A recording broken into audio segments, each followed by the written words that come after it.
Le Beth Midrash Hillel, fondé à la mémoire du Rav Hillel Pevzner Zichrono Livracha, et à l'initiative de son fils, le Rav Avram Baour Pevzner, Rav de la communauté Lubavitch de Paris, est heureux de partager avec vous l'étude de Megillat Esther. Suite au refus de la reine Vashti de venir, le roi Achashverosh va consulter pour savoir quoi faire.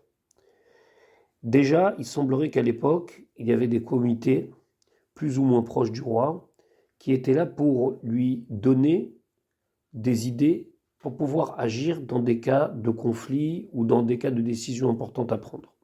Et là, Pasuk Yud Gimel, Vayomer HaMelech, le roi a dit la Chachamim, aux sages, Yodae Haïtim, ceux qui connaissent les temps, on va voir ce que ça veut dire, Kichen Devar HaMelech, car ainsi était la parole du roi, ici la parole du roi dans le sens habitude du roi, Lifne Kol Yodae Dadvadin, de présenter des problèmes importants devant tous ceux qui connaissent Dat Vadin. Dat, c'est la religion. Ici, ça désigne plutôt la manière de se comporter. Vadin, et ici, le din, c'est la justice, la loi, ce qui fait ordre, par exemple, de jurisprudence. Rachidi Kichen Devar HaMelech, Kichen Minag HaMelech Bechol Mishpat, c'est ainsi la loi, la manière d'agir du roi dans tous les cas où c'était compliqué, la soum et hadavar lifne kol yodé dadvadim, de mettre la chose, de mettre le problème devant des connaisseurs, des juristes, peut-être une espèce d'académie morale aussi, mais en tout cas ici, il semblerait que le roi Achashverosh ne veut pas prendre de décision tout seul et donc fait appel à des spécialistes. Alors qui sont ces yodé haïtim, ceux qui connaissent les temps? Et, ça veut dire un temps. Alors premièrement, le pshat, c'était ceux qui connaissent l'histoire du royaume. Yodé Dadvadin, c'est pas seulement ceux qui connaissent les lois, mais c'est aussi Yodé Haïtim. Ils connaissent tout ce qui s'est passé précédemment et peut-être même dans les autres royaumes. Est-ce qu'il y a déjà eu un cas pareil d'une femme, une reine qui refuse à son mari, le roi, quelque chose? D'autres, Mefarshim explique, Yodé Haïtim, c'est ceux qui connaissent les temps, c'est-à-dire qui comprennent les circonstances. Chaque acte, lorsqu'on le met dans un temps ou dans un autre, peut avoir une autre signification. Yodé Haïtim, c'est ceux qui sont capables de connaître et de comprendre l'acte par rapport au temps où il a été fait. Le refus de Vashti devant plusieurs personnes, dans le cadre du festin de son mari, a tout de suite une autre dimension que simplement un refus au quotidien de Vashti de faire une tâche plus simple, entre guillemets, que de venir devant tout le monde. Donc Yodé Haïtim, c'est ceux qui comprennent qu'est-ce qui se passe exactement par rapport au temps où la chose a été faite. L'autre pshat, c'est Yodé Haïtim, c'est ceux qui connaissent les temps, c'est-à-dire les juifs qui, eux, savent faire correspondre les choses avec le temps. On sait très bien que nous avons le Rosh Chodesh, on a des fêtes, on sait qu'à l'époque, le Bet Din, le tribunal rabbinique et le Sanhedrin, qui était d'ailleurs présent à Shoshan, connaissaient exactement toutes les manières dont la lune et le soleil avancent, et toute cette connaissance de l'astronomie faisait que les Bnei Israël, ils étaient Yodé Haïtim. Maintenant, on va voir qu'en vérité, Achashverosh, en prenant conseil avec des gens, il cherche absolument à trouver une porte de sortie. En appelant les Bnei Israël à la rescousse, en leur demandant juger le cas, il sait très bien que, en général, la règle concernant les dîners nefashot, concernant la condamnation à mort au Sanhedrin, c'est qu'on doit être mekil, qu'on doit essayer de trouver une porte de sortie, de ne pas condamner la personne. Un bet din, un tribunal qui condamnerait trop, serait appelé un tribunal de meurtrier. Donc on sait très bien que dans la tradition juive, même si la peine capitale existe, elle doit être vraiment utilisée que dans des cas extrêmes. Et donc en faisant appel à Yodé Haïtim, faisant appel aux Béné Israël, aux sages des Béné Israël, c'est quelque part pour lui l'occasion d'essayer de trouver une porte de sortie, quelque chose qui va alléger le din, alléger la sentence qui doit être appliquée à Vashti. Maintenant, qui étaient ces personnes-là? Donc, à part le côté d'explication qui sort du pshat, que c'était le Sanhedrin qui a été mobilisé, ici, selon le sens simple, on nous parle des gens qui sont les plus proches de lui. il y avait plusieurs groupes autour du roi Achashverosh, des cercles plus ou moins importants. Ces 7 personnes qui vont être citées dans le Passouk sont les gens les plus proches de lui, Véa Karov Elav. Le Karov, ça veut dire qu'il était proche, ou proche, géographiquement, ou bien proche dans le sens que ça fait très longtemps qu'ils étaient ses conseillers. On sait très bien, selon le Midrash, qu'Achashverosh a régné d'abord sur 7 provinces, puis 20 provinces, puis 100 provinces, ce qui fait après qu'il ait été le roi sur 127 provinces. Et donc il semblerait que les 7 qu'on va citer maintenant, c'est le noyau dur des conseillers de Paro. Karov ceux qui étaient donc proches de lui, ou géographiquement, ou bien ceux qui étaient depuis plus longtemps avec lui, ce sont Karshena, Shetar, Admata, Tarshish, Meres, Marsena et Memouchan.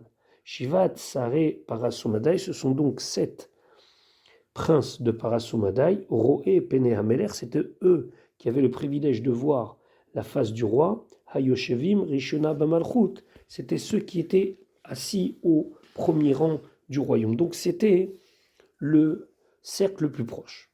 Le 7e d'entre eux, il s'appelle Memouchan. Qui est Memouchan? Selon nos Chachamim, Memouchan c'est Aman. Je ne dois pas vous cacher que, d'après certains commentateurs, Memouchan n'est pas Aman, Memouchan c'est Daniel, mais on va essayer d'expliquer selon ce qui est l'explication la plus commune, que Memouchan, surtout que c'est appuyé par les paroles de la Gemara, Memouchan c'est Aman. Memouchan, ça veut dire Mouchan, il était destiné à recevoir la punition. Memouchan, c'est Mouchan Napuranot. Il était un homme qui était foncièrement mauvais et qui va d'ailleurs subir le mal que lui-même va essayer de faire aux autres. Et ça, c'est le reste de la Megillah. Donc ce Memouchan, c'est le 7e. A priori, c'est le moins important. C'est intéressant de souligner ce que nos Chachamim disent qu'en vérité, ici, les 7 noms, alors, il y en a qui disent que les 7 noms, c'est des défonctions. Il y en a qui disent que les 7 noms font allusion au Srout d'Ebné Israël. On sait que lorsque Akadosh Baruch Hu, il a décidé d'envoyer cette Gzéra, dans le ciel, il y a eu tout un procès pour essayer de faire basculer la balance vers le bien.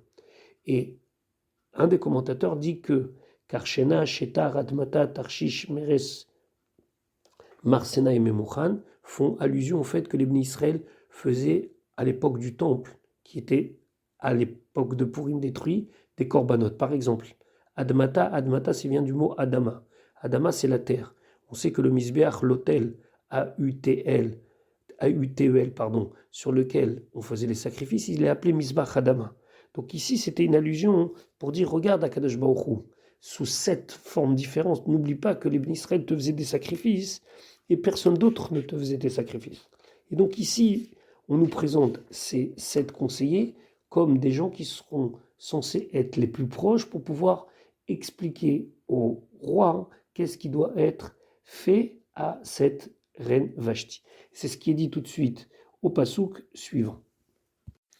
Donc Passouk Tetvav, Kedat, selon la loi, selon quelle loi, Mala Asot, quoi faire, Bamalka Vashti, concernant la reine Vashti, Al Asher Lo Aseta et Mahamar Amelech Achashverosh, sur le fait qu'elle n'a pas accompli la parole du roi Achashverosh, Beyad Hasarissim, qui a été envoyé par l'intermédiaire des eunuques. Alors ici, regardez. Déjà, le Kedat, on va l'expliquer selon Rashi. Kedat Malasot, Rashi dit Moussav al Vayomer Amelech Lachachamim. Kedat Malasot, c'est la suite du Pasouk Yud Gimel Vayomer Amelech Lachachamim. Qu'est-ce qu'il a dit? Il a demandé Kedat Malasot, qu'est-ce qu'il faut faire? Mais les commentateurs, ils disent Kedat, il n'a pas demandé date. Il n'a pas demandé vraiment la loi, il a demandé Kedat comme la loi. Tout de suite, Achashverosh, il va prendre une ligne qui va suivre jusqu'à la fin pour essayer d'éviter le pire à Vashti. Donc il leur dit, écoutez, vous devez me répondre, mais Kedat, comme la loi, ne cherchez pas trop à savoir le pourquoi du comment. Soyez des gens qui soyez perspicaces, soyez prévoyants, entre guillemets. Kedat, comme la loi, pas vraiment la loi. Malasot, encore une fois, il va souligner le fait qu'il ne cherche pas à aller jusqu'au bout de cette histoire. Il ne peut pas passer, mais il ne veut pas aller jusqu'au bout. Il aurait pu très bien leur dire, moi je ne veux plus entendre parler d'elle. Non, il attend de voir comment eux, ils vont le faire sortir de cette situation. D'ailleurs, il leur appelle Bamalka Vashti. C'est la reine Vashti. Alors que précédemment, il avait appelé Vashti Amalka. pas Malka Vashti, c'est une reine. Attention, il faut la respecter, il faut faire attention dans ce que vous allez dire. Alacher loa seta et mamara Amelech Achashverosh, il dit non, qu'est-ce que je lui reproche? Qu'elle n'a pas fait ce que le roi Achashverosh lui a demandé. Il a oublié de rappeler la deuxième partie, celle où il était vexé, comme c'est marqué, que Ba'arabo, que la colère, elle était dans lui. Non, juste, c'est rien. Elle n'a pas vraiment désobéi profondément, juste elle n'a pas fait ce que je voulais, mais pas plus que ça. Ce n'était pas une remise en cause de mon existence. Plus que ça, il va même à se s'auto-flageller en disant, tout ça c'est venu, pourquoi? Parce que je lui ai envoyé le message, Beyad Sarissim, par l'intermédiaire des eunuques. J'aurais dû vraiment prendre le temps de venir moi-même pour la convoquer, pour lui demander gentiment de venir. Finalement, c'est un petit peu moi qui suis responsable.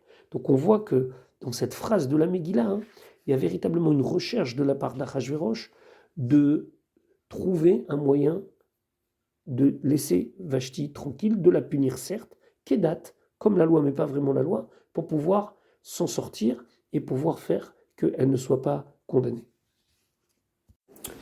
Voilà pour ce cours, et Bezrat Hashem, on se retrouve très très rapidement pour la suite de notre étude.